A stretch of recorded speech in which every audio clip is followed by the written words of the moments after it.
आगे आपका छोटा भाई Kavish Kapoor A visa expert से आप लोगों की मदद करने के लिए बना रहा हूं तीसरा नंबर व्लॉग। पहले दो व्लॉग्स में मैंने आपको बताया कैसे आप अपने विजिटर वीजा एप्लीकेशन को फॉर्म को फिल करेंगे और कैसे कैसे आपको किस किस डॉक्यूमेंट की जरूरत पड़ेगी। आज का व्लॉग हमारे लिए बहुत अहम इसलिए है क्योंकि इसमें ही मैं मेन आपको सिखाने जा रहा हूं कैसे आप भरेंगे अपनी खुद टेम्परेरी रेजिडेंट वीजा की फाइल। अगर आपने अभी तक मेरे चैनल को सब्सक्राइब नहीं किया है तो प्लीज छोटे भाई की छोटी सी रिक्वेस्ट, प्लीज सबसे पहले तो अकाउंट को सब्सक्राइब जरूर करिए क्योंकि रोज आपको बताता हूं कैसे आप अपने किस किस देश के वीजा लगा सकते हैं। सिलसिला शुरू किया है, तीन चीजें सबसे पहले आपको बतानी है। सबसे पहले करवाने जा रहा हूं आपकी प्रैक्टिस टेम्परेरी रेजिडेंट वीजा को लेकर के, उसके बाद करवाऊंगा वर्क वीजा को लेके, उसके बाद पीआर को लेके। हर व्लॉग होगा सिर्फ 15 मिनट का और आपको 75 मिनट में पूरी जानकारी मिलेगी कैसे विजिटर वीजा की एप्लीकेशन भरनी है। जैसे ही आप ये वीडियो कंप्लीट कर लेंगे तो इमीडिएटली अगली वीडियो के लिए रेडी हो जाइएगा क्योंकि अगली वीडियो लेकर के आ रहा हूं वर्क वीजा की।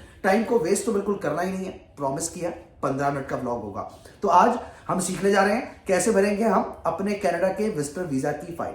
सबसे पहले तो आपको ये फॉर्म जो आईआरसीसी आपको देता है टेम्परेरी रेजिडेंट वीजा यानी कि विजिटर वीजा की एप्लीकेशन के लिए, इस फॉर्म को अपने कंप्यूटर पे डाउनलोड करना। डायरेक्टली इस फॉर्म को हमने नहीं भरना क्योंकि हम अभी सिर्फ प्रैक्टिस करेंगे। प्रैक्टिस करके चेक करेंगे कि हमारा फॉर्म बिल्कुल सही है। जब हम अपना फॉर्म कंप्लीट कर लेंगे तो लास्ट में हमें एक ये पेज मिलेगा जिस पेज पे बार कोड्स हैं। वो कब मिलेगा ये दिखाई नहीं देगा फॉर्म में क्योंकि है ही नहीं।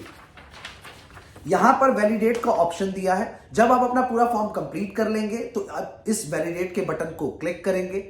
ये आपको स्टार्टिंग में भी मिलता है, फॉर्म के एंड में भी मिलता है। जब आप वैलिडेट का बटन क्लिक करेंगे, अगर पूरे फॉर्म में कहीं पर कोई एरर होगा तो रेड साइन बन करके आ जाएगा। इसका मतलब आपको वो अभी चीज ठीक करनी है। और अगर आपने फॉर्म 1 गो में ही एक्यूरेट भर लिया है तो वैलिडेट का बटन दबाएंगे और वैलिडेट का बटन दबते ही हमारा फॉर्म वैलिडेट होने के बाद ये बार कोड साथ में ऐड ऑन हो जाएंगे जो एम्बेसी जाते हैं, जिससे ये प्रूव होता है कि आपने अपनी एप्लीकेशन को बिल्कुल ठीक तरीके से भर लिया है। तो आपका छोटा भाई शुरुआत कर रहा है आप लोगों को बताने के लिए कैसे भरना है टेम्परेरी रेजिडेंट वीजा फॉर्म। जिन जिन जनों ने हमारे चैनल को सब्सक्राइब नहीं किया उनसे मेरी छोटी सी रिक्वेस्ट, प्लीज चैनल को सब्सक्राइब जरूर कर लीजिए और प्लीज खास तौर से इंस्टाग्राम से जुड़े रहिए क्योंकि वहां जाके बताता हूं कि कौन सा व्लॉग आज अपडेट कर दिया गया। Thank you. चलिए शुरू करते हैं।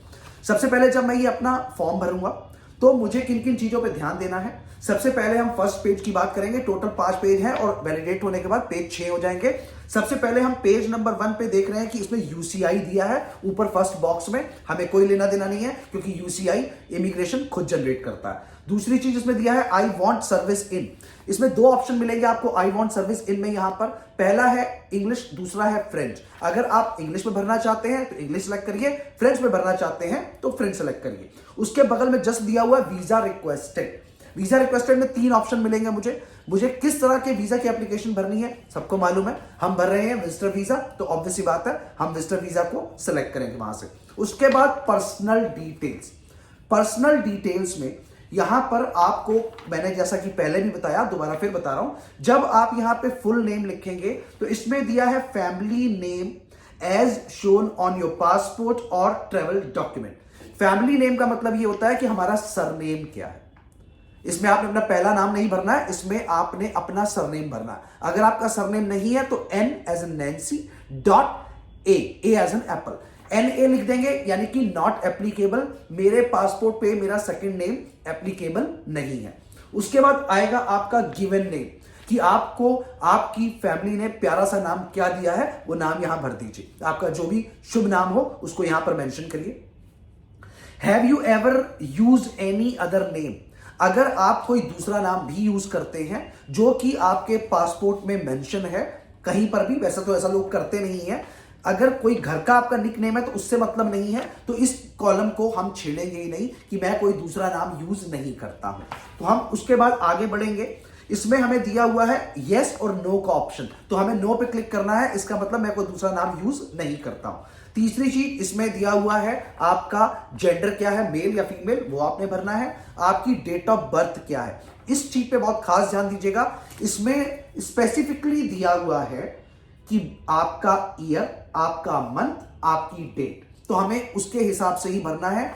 1989/10/10 यानी कि अगर मेरी डेट ऑफ बर्थ 10 अक्टूबर 1989 है तो मैं पहले ईयर भरूंगा, उसके बाद अपना मंथ भरूंगा और उसके बाद अपनी डेट भरूंगा।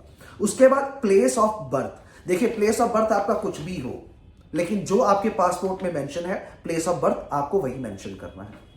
उसके बाद country or territory. Quite obvious बात है कि जिस कंट्री में आप पैदा हुए, जहां से आपका पासपोर्ट बना, आप वहीं पे मेंशन करेंगे मेरी कंट्री और टेरिटरी क्या है, यानी कि मेरी कंट्री इंडिया है तो मैं इंडिया ही भरूंगा। यहां पर आता है सिटीजनशिप। सिटीजनशिप आपके पास इंडिया की है तो आपको इंडिया भरना है। इंडिया के अलावा किसी और जगह की सिटीजनशिप आप लेके बैठे हैं, जो कि बड़ी खुशी की बात है, तो वहां पर आपको वहां की सिटीजनशिप भरनी है। उसके बाद इसमें दिया हुआ है current country or territory of residence. यहां पर होती है हमारी पहली मिस्टेक की शुरुआत। कई लोग जो इंडिया में नहीं बैठे हुए हैं, इंडिया से बाहर हैं, हो सकता है वो भी इस ब्लॉग को देख रहे हैं, वहां पर आपको एक चीज पे ध्यान देना है कि मेरी कंट्री ऑफ रेसिडेंस प्रेजेंट में क्या है। फॉर एग्जाम्पल अगर आप दुबई में बैठे हैं तो आपको इसमें भरना चाहिए मैं दुबई में हूं, यानी कि दुबई, यूएई। उसके बाद इसमें आगे टाइम दिया हुआ है कि आपका पहली चीज दिया है स्टेटस, कि आपका वहां पर रेसिडेंस स्टेटस क्या है। वर्कर वीजा पे है, वर्क भर दीजिए। स्टडी वीजा पे है, स्टडी भर दीजिए। और अगर ये कॉलम आपके लिए एप्लीकेबल नहीं है तो आपने इस कॉलम को इंडिया के हिसाब से ही भरना है, राइट। हमें नहीं भरना है जब तक हम देश के बाहर नहीं बैठे, तो हम ये कॉलम नहीं भरेंगे। ठीक उसके नीचे आ जाएंगे जिसमें हमें 7th नंबर पे स्पेसिफिकली पूछा गया कंट्री ऑफ टेरिटरी। वहां पर मेरी कंट्री क्वाइट ऑब्वियस बात है इंडिया है तो मैं इंडिया ही भरूंगा। मेरा स्टेटस सिटीजनशिप है तो मैं सिटीजनशिप ही भरूंगा। अदर हमें भरना नहीं है क्योंकि मेरा स्टेटस ऐसा कुछ है नहीं। उसके बाद आगे दिया है previous country or territory of residence. अगर आप पहले किसी देश में रहते थे जहां की आपके पास पीआर थी, सिटीजनशिप थी, और आप उसके बाद इंडिया में आ गए, यहां आके सेटल हो गए या किसी दूसरे देश में सेटल हो गए, तो यहां पर आपको उसकी स्पेसिफिकली डिटेल्स भरनी है और अगले खाने में चेक करना है कि किस डेट से मैं उस देश में एज ए सिटीजन रह रहा था और कब तक रहा। और अगर मैं भारत में ही हूं, इंडिया में ही हूं, तो मुझे यहां पर सिर्फ रेसिडेंस ऑफ इंडिया भरना है, दैट्स इट। इसके बाद मुझे इसमें पूछा गया कि करंटली और टेरिटरी वेयर अप्लाइंग। अब यहां पर होती है हमारी दूसरी मिस्टेक। क्या होता है, बंदा होता है भारत से बाहर, इंडिया से बाहर, और इसमें मेंशन कर देता है कि मैं इंडिया से भर रहा हूं। समझ में नहीं आता क्योंकि उसको लगता है मैं इंडियन हूं, इंडिया के हिसाब से सारा फॉर्म भरना होगा। यही होती है मिस्टेक, और फॉर्म होता है रिफ्यूजल का रीजन बन जाता है। मान लीजिए 2 मिनट के लिए आप इस समय पे प्रेजेंटली सिंगापुर से इस एप्लीकेशन को अप्लाई कर रहे हैं, तो यहां पर आप प्रॉपरली मेंशन करेंगे country or territory where applying, कि मैं कहां से अप्लाई कर रहा हूं। अगर आप सिंगापुर से अप्लाई कर रहे हैं तो आपको सिंगापुर मेंशन करना पड़ेगा। अगर आप यूके से अप्लाई कर रहे हैं तो यूके मेंशन करना पड़ेगा। और अगर आप इंडिया से मेंशन कर रहे हैं कि मैं इंडिया में ही हूं, तो आप इसमें इंडिया मेंशन करेंगे। ये छोटी छोटी चीजों की मिस्टेक बनती है रिफ्यूजल का रीजन। सही तरीके से मैं आपको बता रहा हूं।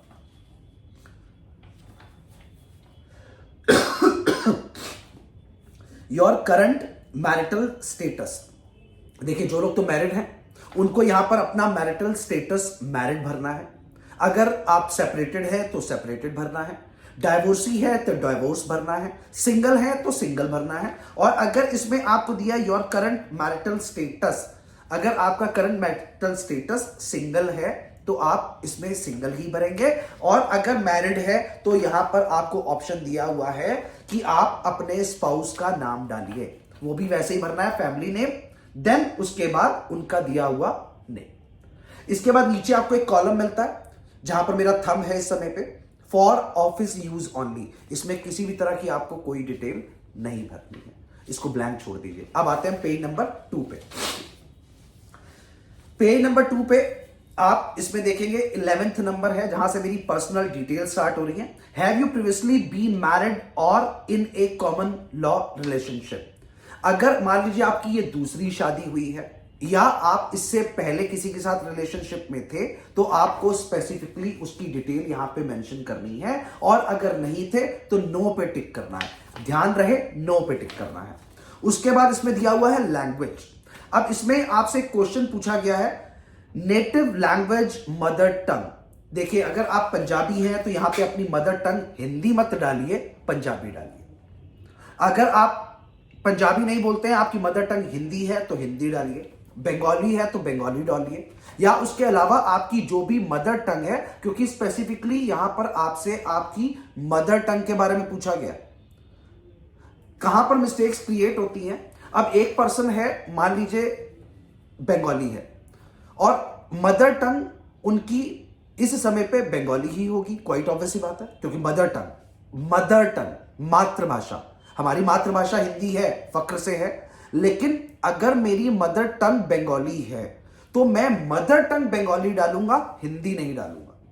ये होती हैं छोटी छोटी मिस्टेक्स जिसपे कोई भी कंसल्टेंट ध्यान नहीं देता, सिर्फ इमिग्रेशन के बंदे ध्यान देते हैं।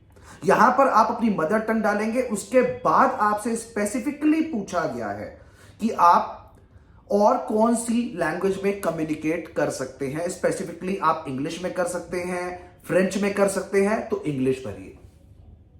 इंडिया से भर रहे हैं तो भी आपको इंग्लिश आई होप आती ही होगी, तो इंग्लिश जरूर भरिए कि मैं अगर आईआरसीसी से फ्यूचर में कोई जरूरत पड़ती है कम्युनिकेट करने की तो मैं इंग्लिश में कम्युनिकेट कर सकता हूं।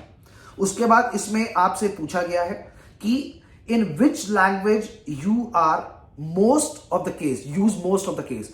मोस्ट ऑफ द केसेस में आप कौन सी लैंग्वेज को यूज करते हैं, जरूर मेंशन करिए कि मोस्ट ऑफ द टाइम मैं कौन सी लैंग्वेज यूज करता हूं। अगर आप बंगाली यूज करते हैं, पंजाबी यूज करते हैं, मलयालम यूज करते हैं, कन्नड़ यूज करते हैं, हिंदी यूज करते हैं, कुछ भी यूज करते हैं, तो मोस्ट उन्होंने पूछा स्पेसिफिकली आपसे मोस्ट ऑफ द टाइम आप कौन सी लैंग्वेज यूज करते हैं, तो वो मेंशन करिए। फक्र मत दिखाइए कि मैं most of the time English use करता हूं। अगर बाई चांस एम्बेसी से आपसे क्वेश्चन आ गए तो आंसर नहीं कर पाएंगे आप। तो यहां पर मोस्ट का मतलब यही है कि मैं मोस्टली इस लैंग्वेज का इस्तेमाल करता हूं, ध्यान रखिएगा।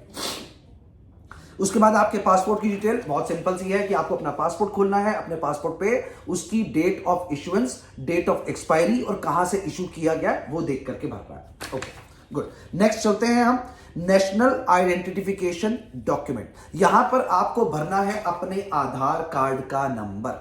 जो मैंने अपनी लास्ट वीडियो में बताया कि यहां पर मेन खास ख्याल रखिएगा कि आधार कार्ड का एड्रेस वही हो जो एड्रेस आपके पासपोर्ट पे है। नहीं तो अगर बाई चांस आपका वो एड्रेस जहां पर आप नहीं रह रहे हैं और आधार कार्ड आपका पुराना बना हुआ है तो बहुत बड़ा रीजन बनेगा रिफ्यूजल का, क्योंकि आपकी आईडी को चेक करने के लिए जिस समय पे आधार कार्ड को चेक किया जाएगा और वहां पर आपका एड्रेस ढंग का अपडेटेड नहीं होगा तो 100% रिफ्यूजल आएगा, क्योंकि वो फेक माना जाएगा, टेम्पर्ड डॉक्यूमेंट माना जाएगा। खास ध्यान रखना है। उसके बाद इसमें दिया हुआ है यूएस पीआर कार्ड।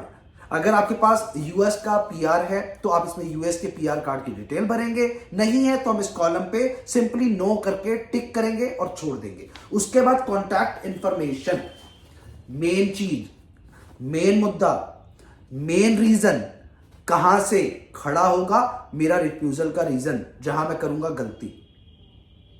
99% लोग जो डिटेल पासपोर्ट पे दी हुई होती है सेम उसी डिटेल को उठा करके भरते हैं अपने करंट एड्रेस में, क्योंकि वो सोचते हैं कि एम्बेसी को क्या पता कि मैं इस एड्रेस पे रह रहा हूं कि नहीं रह रहा। ये होती है सबसे बड़ी मिस्टेक, सबसे बड़ा मेजर रीजन। यहां पर स्पेसिफिकली दिया गया है current mailing address. Current mailing address को सेम मेंशन करना चाहिए चाहे आपने 15 दिन पहले घर चेंज किया हो, क्योंकि अगर कोई लेटर आया वहां से और वो लेटर आपके मेलिंग एड्रेस पे आपको रिसीव नहीं हुआ, बाई चांस उसके अंदर कोई बहुत ही ज्यादा जरूरी चीज आपसे पूछी गई है और वो आपके एड्रेस तक नहीं पहुंची, वो लेटर रिवर्स होकर के एम्बेसी में जाएगा, वहां पे लिखा होगा एड्रेस और एड्रेसी नॉट फाउंड, यानी कि इस एड्रेस पे ये पर्सन रहता ही नहीं है, क्योंकि उसने एक मिस्टेक क्या करी थी, पासपोर्ट बना हुआ था कहीं और के एड्रेस का, रह कहीं और के एड्रेस पर आता और भर क्या दिया, पासपोर्ट वाला एड्रेस। इमीडिएटली वीजा रिफ्यूज हो जाएगा, क्योंकि वीजा का ऑफिसर इतनी पेन लेगा ही नहीं कि मैं इससे दोबारा कम्युनिकेट करने की कोशिश करूं। ये होते हैं रीजन रिफ्यूजल के, और बाद में बंदे आकर के कहते सर सब कुछ तो सही था, हमने तो सब कुछ सही भरा था, लेकिन मिस्टेक कहां होती है वो कविश कपूर बताता आपको। उसके बाद दिया हुआ है आपका रेसिडेंस एड्रेस। मेलिंग एड्रेस अगर आपका सेम है, जिस एड्रेस पे आप रह रहे हैं, पासपोर्ट पे भी वही एड्रेस है, रेसिडेंस भी आपका वही सेम है, तो मेलिंग एड्रेस भी वही रहेगा और रेसिडेंस एड्रेस भी सेम रहेगा। इसके बाद आते हैं हम पेज नंबर 3 पे। अब पेज नंबर 3 पे हम जैसे ही पहुंचते हैं तो वहां पर हमसे लिया गया है reason, details of visit to Canada. आप कनाडा क्यों विजिट करना चाहते हैं? किसी रिलेटिव से मिलना है, रिलेटिव की डिटेल डाल दीजिए। भाई से मिलना है, उसकी डालिए। बहन से मिलना है, उसकी डालिए। और अगर किसी से नहीं मिलना है तो सिर्फ और सिर्फ टूरिज्म डालिए कि मेरा details of visit to Canada, purpose of my visit, मेरा कनाडा को विजिट करने का क्या रीजन है। और यहां पर लोग सिर्फ क्या डाल के छोड़ देते हैं? टूरिज्म। अरे भाई, टूरिज्म सभी को पता है कि जब आप वहां किसी काम से नहीं जा रहे तो टूरिज्म के लिए जा रहे हो। इसमें स्पेसिफिकली साथ में मेंशन करिए want to explore Canada, want to explore your culture, want to explore your country, want to explore particular specific location, ताकि उस पे वेटेज जाए कि ये बंदे का मेन रीजन ये है आने का। उससे माइंड मेकअप होता है इमिग्रेशन ऑफिसर का। ये होती है छोटी छोटी सी मिस्टेक। खाना पूर्ति करने के लिए टूरिज्म लिख दिया। सर, अगर थोड़ा सा टाइम निकाल के ब्लॉग देखते रहेंगे तो जानकारियां परफेक्ट मिलती रहेंगी। तो प्लीज मेंशन करना नहीं भूलना है। उसके बाद दिया हुआ है कि क्या कोई अदर काम भी है आपको। कॉलम बना, अगर कोई अदर काम है कि इन बिटवीन, देखिए मैं जा तो टूरिज्म के लिए रहा हूं, लेकिन अदर काम में मेंशन करिए कि मैं किसी दोस्त से मिलूंगा, अपने रिलेटिव से मिलूंगा, या कोई बिजनेस मीटिंग करूंगा, कुछ भी XYZ, जो भी आपका स्पेसिफिक रीजन हो। उसके बाद दिया how long you plan to stay, कितना लंबा समय प्लान कर रहे हैं आप रहने का कनाडा में। वीजा की वैलिडिटी है 6 महीने, करेक्ट। अब इसमें खास ध्यान किस चीज का रखना है कि मेरे फंड डिपेंड करेंगे मेरे एक्सप्लोर करने पे। अगर आप टूरिस्ट वीजा डाल रहे हैं तो टूरिज्म आप सिर्फ प्रॉपर जाकर के एक प्रोविंस में करेंगे। 10 दिन का प्लान बना रहे हैं तो 10 दिन के हिसाब से देखिए मेरे फंड सफिशिएंट हैं, क्योंकि अगला कॉलम पूछने वाला है कि फंड्स कितने दिखाओगे, कितने फंड्स हैं आपके पास। मेंशन कर दिया 3000। अब $3000 में आप उस प्रोविंस को एक्सप्लोर करेंगे। ये होती है मिस्टेक। मेंशन करिए कि सर मैं सिर्फ इतने दिन के लिए रुकूंगा, टोटल फंड्स मेरे पास इतने हैं, मेरे पास टोटल इतने फंड्स हैं। क्योंकि आपके अगर बाई चांस शो करने पे $3000 है मेरे पास, एक्सप्लोर करना चाहता हूं टोरंटो, एक्सप्लोर करना चाहता हूं ब्रिटिश कोलंबिया। अब वीजा ऑफिसर ये सोचता है कि भाई इसके पास तो टोटल है ही 3000, अगर इस बेचारे को मैंने वीजा दे दिया तो इसकी तो पूंजी खत्म हो जाएगी, रिजेक्ट कर दो, नहीं देना है वीजा। क्योंकि किसी को भी जबरदस्ती हमें गरीब नहीं बनाना है, ये थॉट आता है उनके दिमाग में। तो यहां पर मैक्सिमम फंड शो करिए कि सर मेरे पास प्रॉपरली 10,000, 12,000, 15,000 अवेलेबल हैं। और जब आप अपना कवर लेटर बनाएं तो उसमें मेंशन करिए कि मैं स्पेसिफिकली कनाडा के लिए इतने फंड्स यूज करूंगा, क्योंकि वो चीज उनको एक रीजन देती है कि 10,000 है, 3,000 ही तो खर्चा कर रहा है, 7,000 इसके पास बचेंगे। जब आप यहां पर ही 3,000, 4,000 लिख के छोड़ देते हो तो वो रिफ्यूजल का रीजन बन जाता है। और आपको वो फंड्स क्योंकि प्रूव करने हैं तो आपके बैंक अकाउंट में दिखने चाहिए, FDs में दिखने चाहिए, क्रेडिट कार्ड में दिखने चाहिए।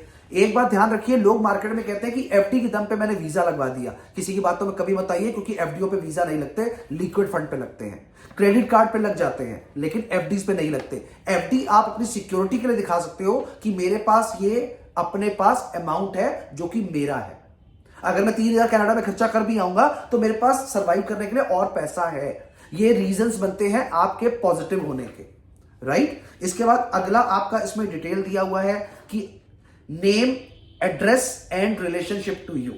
अगर तो आप जा रहे हैं अपने किसी रिश्तेदार के यहां तो उसकी डिटेल भरनी है, और अगर किसी रिलेटिव के यहां नहीं जा रहे हैं तो सिंपली जिस होटल में आप स्टे करेंगे उस होटल का नाम, प्रॉपर एड्रेस, उनका फोन नंबर मेंशन करना है, कब से लेके कब तक रुकूंगा मेंशन करना है। ये हो गया आपका प्रॉपर डिटेल कि मेरा प्लान ऑफ विजिट क्या है। उसके बाद मेरा अगला कॉलम है एजुकेशन। एजुकेशन में इसमें स्पेसिफिकली पूछा जाता है have you had post secondary education including university, college, और उसके अलावा आपने किसी तरीके का कोई कोर्स किया हुआ हो तो। यहां पर सेकेंडरी का मतलब होता है हमारे इंडिया में 10th। पोस्ट सेकेंडरी 10th के बाद क्या किया है। अब 10th के बाद अगर आप कॉलेज गए तो उसकी डिटेल भरिए, कब से कब तक कॉलेज किया। अगर आपने कोई कोर्स किया, डिप्लोमा किया तो उसकी डिटेल भरिए, कब से कब तक किया। इस कॉलम को पोस्ट सेकेंडरी पे पूछा गया है। अगर समझ में ना आए तो प्रॉपर इस ब्लॉग को पॉज करना है और इसको रीड करके समझना है। अब इस ब्लॉग को देखने के बाद हिंदी बोलने वाले भी बातों को समझ जाएंगे और अपना फॉर्म खुद भर लेंगे। उसके बाद इसमें मेंशन किया गया है एम्प्लॉयमेंट। अब एम्प्लॉयमेंट में सवाल खड़ा होता है कि मेरे पास एक्सपीरियंस बहुत सारे हैं, तो इन्होंने आपको कॉलम दिए हुए हैं पिछले 10 साल के। 10 सालों में कहां से शुरू किया, कहां तक जॉब करी, किसके यहां करी, आपकी पोस्ट क्या थी, प्रॉपर मेंशन करिए। और अगर इन केस समझ लीजिए यहां पर आपका ऑप्शन दिया हुआ है, अगर एक ही एक्सपीरियंस चल रहा है, करंट वाला पुराने वाले का कोई भी आपके पास प्रूफ नहीं है, कोई दिक्कत नहीं है, प्रूफ नहीं मांगा जाता। बट बताइए कि मैं इतना एजुकेटेड इंसान हूं, प्रीवियस में काम किया था, सैलरी कैश में आती थी, भरू ना भरू, भरिए। एक्सपीरियंस लेटर नहीं है, भरू ना भरू, भरिए। अगर आपके पास कोई भी प्रीवियस एक्सपीरियंस रहा है तो उसको यहां पे मेंशन जरूर करना है। करंट वाला जो आपका सबसे ऊपर टॉप कॉलम आएगा उसमें करंट वाला एक्सपीरियंस डालना है कि अभी ये काम कर रहा हूं और अभी इस डेट से इस डेट तक, क्योंकि करंट वाले का प्रूफ देना पड़ेगा। अब कई लोग जॉब नहीं करते, अपना बिजनेस है, तो कोई बात नहीं, जब से आपने वो बिजनेस स्टार्ट किया फर्स्ट कॉलम में स्टार्ट करिए और अभी तक चल रहा है आज की डेट भर दीजिए। उसमें साइड में ब्रैकेट में लिख दीजिए मैं ओनर हूं, डायरेक्टर हूं, प्रोप्राइटर हूं। इतनी ज्यादा डिटेल्स में आप लोगों को समझा दिया है कि कैसे भरना है टूरिस्ट वीजा का फॉर्म। तो मुझे नहीं लगता कि इस ब्लॉग को देखने के बाद कोई भी ऐसा पर्सन होगा जिसको ये समझ में नहीं आएगा कि क्या क्या समझाया गया है। चलिए आगे चल रहे हैं, ब्लॉग थोड़ा सा लंबा हो रहा है क्योंकि आपको फॉर्म का पूरा डिटेल भी तो देना है। हाँ जी, अगला हमारा लास्ट पेज है भरने वाला, जिसमें मुझसे पूछा गया है मेरी बैकग्राउंड इंफॉर्मेशन। अब इस बैकग्राउंड इंफॉर्मेशन में यहां पर चेक बॉक्स बने हैं, पेज नंबर 4 पे चेक बॉक्स बने हैं। अब इन चेक बॉक्स में जब आप पढ़ेंगे बैकग्राउंड इंफॉर्मेशन, व्हेन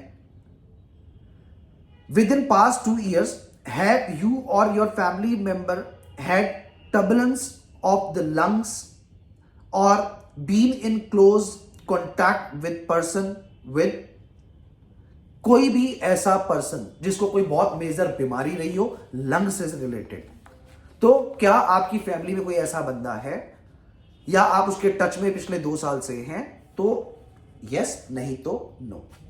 अब यहां पर ऐसे ही सेकंड कॉलम दिया हुआ है। अब ये कॉलम जो है ना 90% लोगों के रिफ्यूजल का रीजन है। अगर पूरा फॉर्म भी सही भर लिया तो ये कॉलम 100% वीजा रिफ्यूज करवाएगा अगर मैंने इस पे ध्यान ना दिया। ये जो वीडियो बनाई गई है ना, ये जो व्लॉग बनाया गया, ये पर्टिकुलर इसी के लिए बनाया गया ताकि आप इस कॉलम में गलती ना करें। इस कॉलम में स्पेसिफिकली मेंशन किया, have you ever remain beyond the validity of your status, attended school without authorization और work without authorization in Canada. अब क्या था कि यहां पर मुझे नो लिखना है, गलती से यस हो गया, बैंड बाजा बारात तीनों इकट्ठे निकल गए। नो, मैं कभी कनाडा नहीं आया हूं, मैंने कनाडा में कोई इलीगल काम नहीं किया और ना ही मैंने ट्राई किया है कि मैं कनाडा किसी इलीगल तरीके से जाऊं। यहां पर हमें नो लिखना है। Have you ever been refused a visa or permit, denied entry or order to have leave Canada or any other country or territory. समझदार बनते हैं लोग, कहते हैं कनाडा का फॉर्म भर रहे हैं, कैसे पता लगा लेंगे कि मेरा जापान का वीजा रिफ्यूज हुआ था। अरे सर, पासपोर्ट नंबर एक ऐसी वैलिडिटी है जो एक पासपोर्ट से पूरा इतिहास निकाल लेती है आपका। तो यहां पर जरूर मेंशन करिए, क्योंकि जापान का वीजा रिफ्यूज हुआ, कनाडा वाले को कोई लेना देना नहीं है, आपकी रेपुटेशन नहीं घट रही, मेंशन करिए यस। आदत पड़ी है ना no no no no no, यहां पे गलती कर दी, टिक कर दिया नो। और जब एम्बेसडर के पास पहुंचा, उनके पास सर्वर है, सर्वर पे आपका पासपोर्ट नंबर टाइप हुआ, तुरंत दिख गया रिफ्यूजल। कहां के थे, ओ सियाना बन रहा था बंदा कि भाई मेरा तो कोई रिफ्यूजल कभी आया ही नहीं, तुरंत रिजेक्टेड। यहां पर हमें स्पेसिफिकली अगर रिफ्यूजल आया है तो यस लिखना है और नीचे डिटेल भरनी है कि रिफ्यूजल आया था, हां जी, यहां का आया था, रीजन ये था। बहुत बड़ा कॉलम है, डिटेल में भरिए। नहीं आया था तो नो टिक करेंगे। उसके बाद में दिया हुआ है, have you ever committed been arrested for been charge or convicted for any criminal offense in any country or territory। देखिए छोटी मोटी मिस्टेक्स हैं, लाइफ में होती रहती हैं, गलतियां हो जाती हैं इंसानों से। तो अगर आपसे भी कभी पास में कोई गलती हुई, किसी झूठे केस में फंस गए, कोई एलिगेशन लग गया, कोई रीजन बन गया और आपके नाम से एक केस दर्ज हो गया, पास में भी हो गया, अगर तो वो कोर्ट से खत्म हो चुका है तो मेंशन मत करिए, चल रहा है तो मेंशन करिए कि हाँ जी ये रीजन है, कॉलम दिया हुआ है, काफी बड़ा कॉलम है, स्टोरी डाली है उसके अंदर कि ये रीजन है, मुझे इनोसेंट हूं, बेवजह फंसाया गया, इनोसेंट हूं, ये गलती हो गई, या मैं गिल्टी हूं, मुझसे ये गलती हुई थी। इससे आपकी एप्लीकेशन पे कोई इंपैक्ट नहीं पड़ता, लेकिन सच हमेशा सच होता। अदरवाइज किसी रीजन से अगर आप छुपा रहे हैं तो ये आपकी बहुत बड़ी मिस्टेक है, क्योंकि कल जब आप, क्यों बता रहा हूं मैं ये आपको चीज, कई लोग समझ रहे होंगे बेवकूफ है, पागल बना रहा है, फ्यूचर किसी ने नहीं देखा। हो सकता है कल तक आपको जिस समय पे पीआर लेनी होगी कनाडा की, और ये फॉर्म ये उनके सर्वर पे चला जाएगा, यहां पर आपने लिखा मेरे अगेंस्ट कोई क्रिमिनल केस कभी हुआ ही नहीं, आपने यहां पे नो कर रखा था, इस फॉर्म को आप बाद में चेंज नहीं कर सकते। और जब आपकी पीआर लगने का टाइम आएगा तो सबसे पहले इस फॉर्म को निकालेंगे।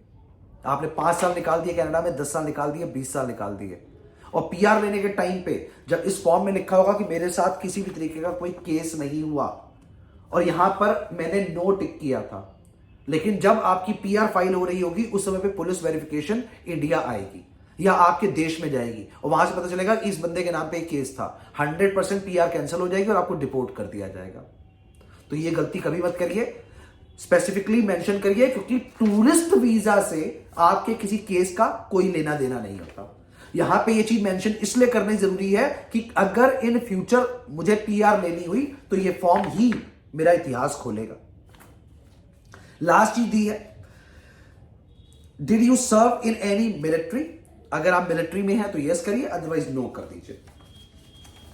उसके बाद काम कंप्लीट हो चुका है, सिग्नेचर यहां पर आपने अपना नाम टाइप करना है, यहां पर आपने year, month and date type करनी है। उसके बाद यहां पर आप देखेंगे इस जगह पर आपके पास ऑनलाइन वैलिडेट लिख करके आ रहा होगा, उस वैलिडेट पे आप क्लिक करेंगे। अगर पूरा फॉर्म सही भरा हुआ होगा तो लिख के आ जाएगा वैलिडेटेड सक्सेसफुली, यानी कि आपका फॉर्म अपलोड होने के लिए रेडी हो चुका है। ये जितने भी पेजेस मैंने आपको दिखाए, इसके बाद आपका लास्ट पेज निकल करके आएगा, ये उस फॉर्म में ही रहेगा। जब आपको ये दिख जाएगा तो आपको समझ में आ चुका हुआ है कि हाँ जी मेरा फॉर्म प्रॉपर तरीके से वैलिडेट हो चुका है। ये था हमारा आज का पूरा blog related to the temporary resident visa. अगले व्लॉग में आपको बताने जा रहा हूं किन किन डॉक्यूमेंट्स को लगाना है, क्योंकि हमारे 2 व्लॉग बाकी हैं। उन दोनों व्लॉग में आपको सिखा दूंगा कि कैसे, किस तरीके से आप फाइलिंग करेंगे। तो अगला काम है फाइलिंग करने का, जो अगले व्लॉग में आपको सिखाने जा रहा हूं कि कौन कौन से डॉक्यूमेंट कैसे कैसे बनेंगे, और लास्ट व्लॉग में आपको सिखाऊंगा कि कैसे फॉर्म की अपलोडिंग की जाती है। राइट, तो खुद लगा पाएंगे आप अपना temporary resident visa, visitor visa, जहां नहीं जरूरत हो कि किसी कंसल्टेंट की, दलाल की, या किसी इमिग्रेशन के बंदे की, क्योंकि आप फॉलो करते हैं ए वीजा एक्सपर्ट्स को। प्यार देते रहिए, शेयर करके सभी फ्रेंड्स को बताइए कि हाँ जी ऐसे लगता है फॉर्म, ऐसे होता है आपका एप्लीकेशन काम करने वाला। तो प्लीज भूलना नहीं है, ए वीजा एक्सपर्ट्स के चैनल को फॉलो जरूर करना है। प्यार देते रहिए।